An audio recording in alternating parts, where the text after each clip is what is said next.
focus on the racing, please? I got to address it first before we talk about the race, because quite frankly, oh god, it did everything I feared it would do, basically. Let's talk about this first, the marina. Why? I googled it because I was so confused by the fake marina, I think as we all were. But basically, when the Miami Grand Prix was originally planned, it was going to be downtown Miami near the harbor, where there would have been lots of yachts and boats. And Formula One apparently said, we want our yacht shots. So the guy who was designing the track went, you want your yachts? I'll give you your yachts in a place where there's no water. We're going to make a fake marina. I feel like the fake marina kind of just sums up the I'm probably gonna, like, if you enjoyed the race and you liked the race, you're not gonna like this video, because I didn't enjoy the spectacle. I didn't enjoy, like, I was working another race during the weekend, and genuinely for the first 2 days I heard nothing about practice, nothing about racing, nothing from the drivers. Just talk, oh yeah, that happened too. Just talk of the fake marina, mermaids, random stuff, big fancy shows. I appreciate what you're trying to do, America, but to me, it is a sport, and if you have to sell American fans on the show, that's not the sport. That's not the way to do it. That's not the way to convert them over.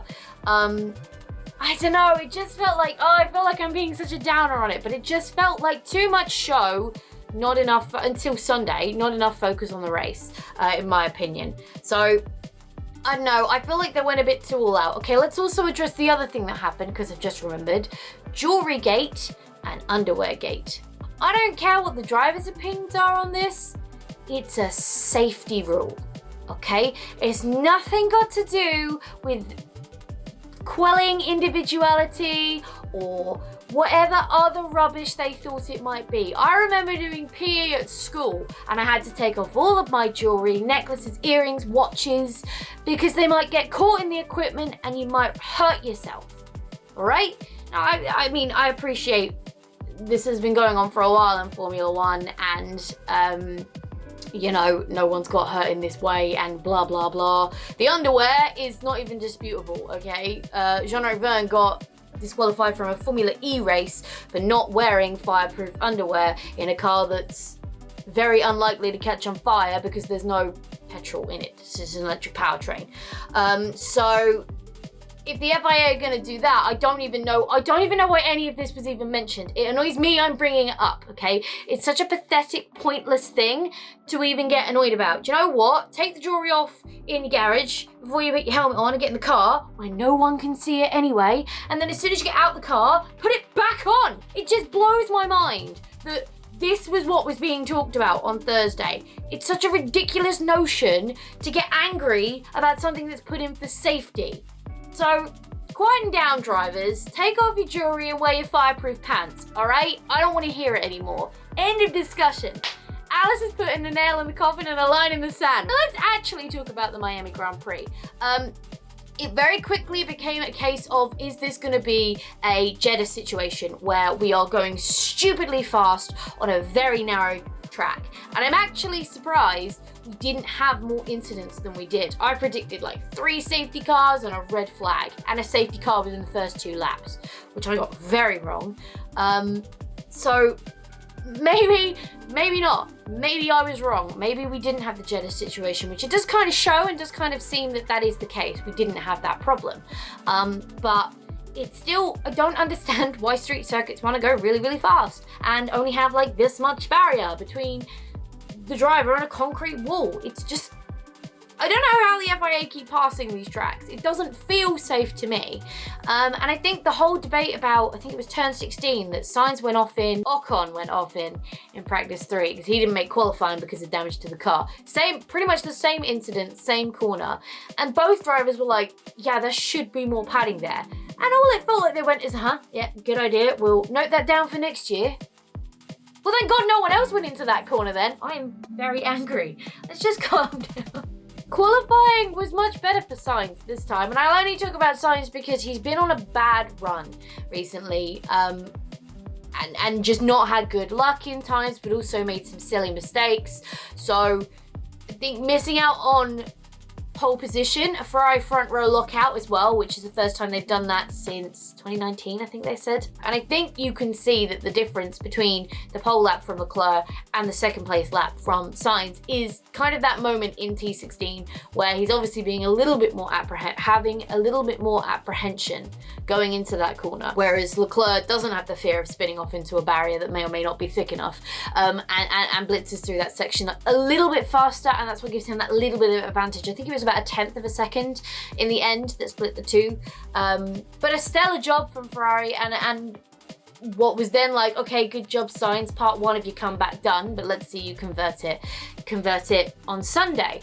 The race itself, gotta be honest, really boring, really dull, really dry and drab, and the Red Bulls clearly had this advantage on the straight line, which meant every lap they were eking that little bit further away from the Ferraris. Verstappen did exactly what he had to do into turn one. I don't think Sainz got a great start, but importantly, he made it through the first two corners, much better than the last two Grand Prix.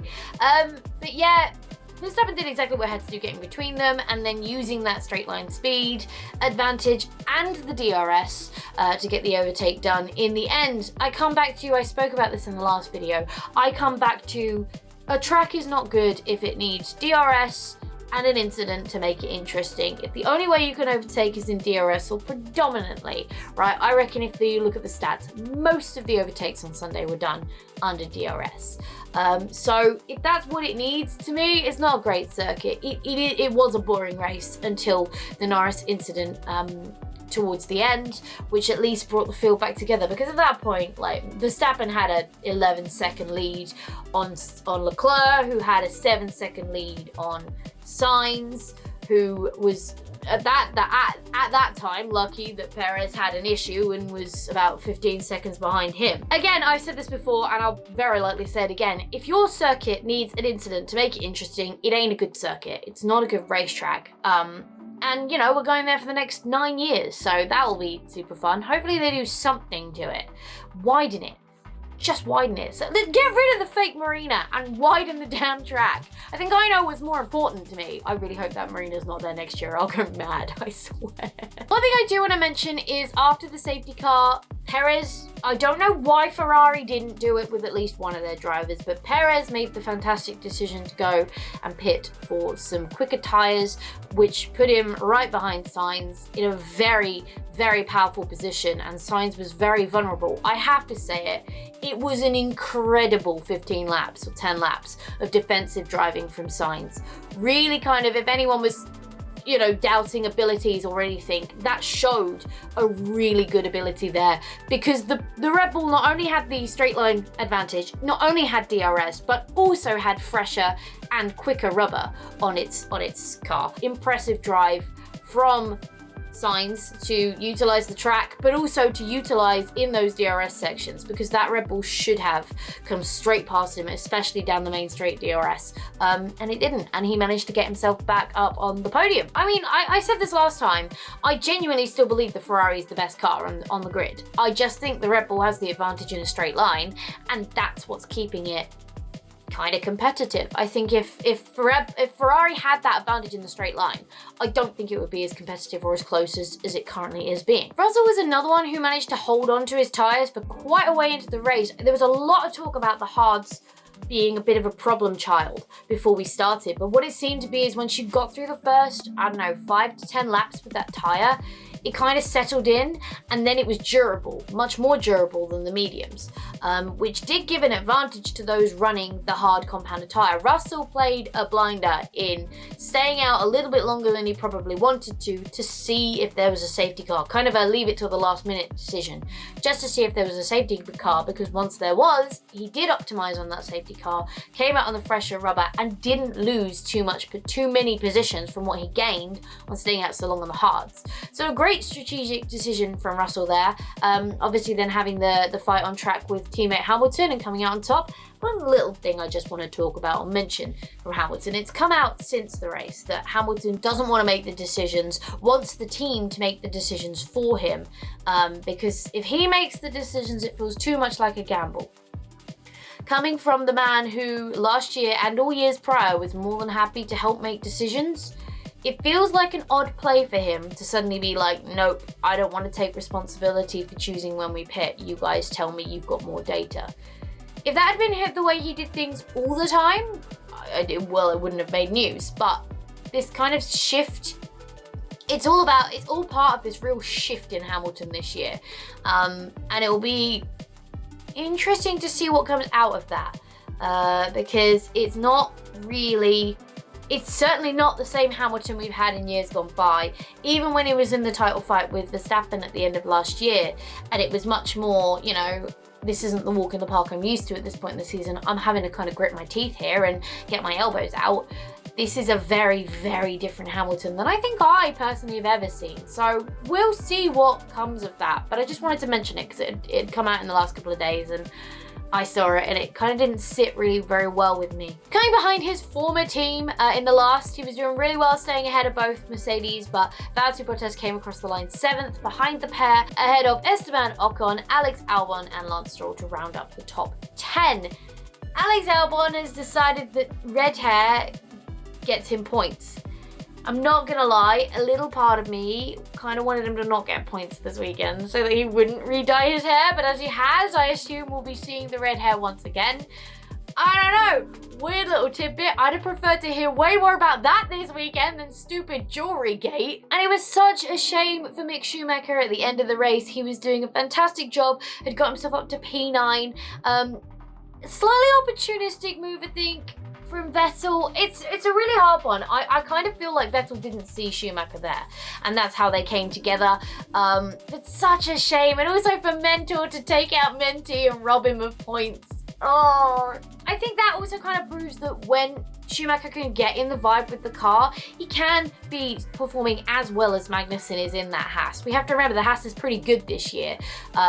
So results like 14th, 15th, 17th aren't really going to cut it this year if Schumacher wants to be kind of seen as a driver worth his salt. He needs to be getting those top 10 finishes. He needs to be qualifying into Q2 at least, if not into Q3 as well. Summing up, yeah, boring race, got made interesting in the last 10 laps because of a safety car, which at least that happened or it would have been really mundane. But yeah, didn't really like the whole show of everything that was going on around the Miami Grand Prix. I just don't feel like it's necessary. I don't like it when it happens in Monaco. Monaco doesn't do it by trying, it just does it, you know what I mean? Being there, being in the place breeds this kind of celebrity, breeds this kind of, but you don't have a pre-race show and fake marinas and mermaids and all this other golf buggies to a podium that people can't get to because they parked limos in front of it, and there's just so much noise that was put on top, and that's the difference. There's so much noise put on top of the Miami Grand Prix. I felt that the focus wasn't on the racing, whereas at Monaco or something like that, the noise isn't put, it's just in the background, but the focus is still the racing, and that's what I didn't like about this event.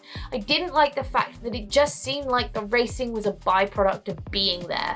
But being there and having everything and the fake marina and all this other stuff, that was the spectacle and the show and all this other rubbish.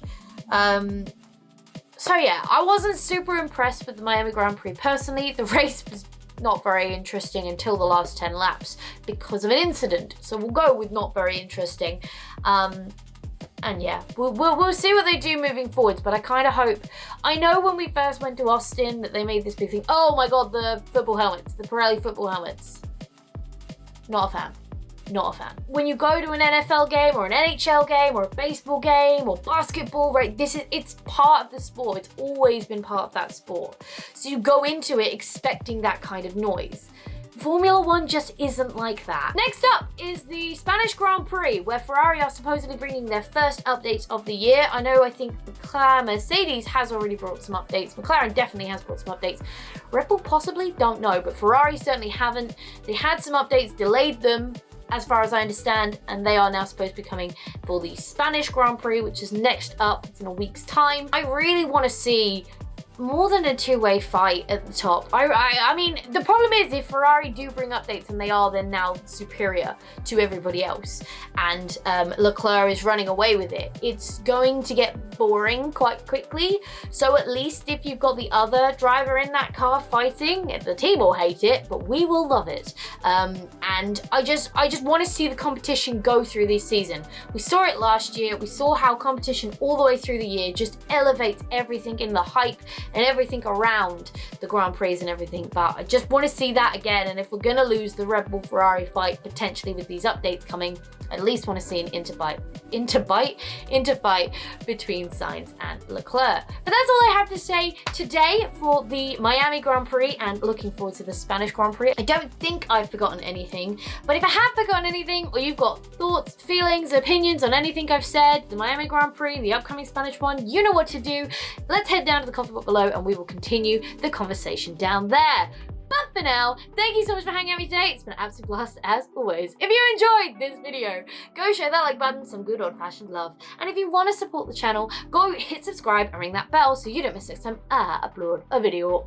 Stay awesome, and I will see you all in the next video!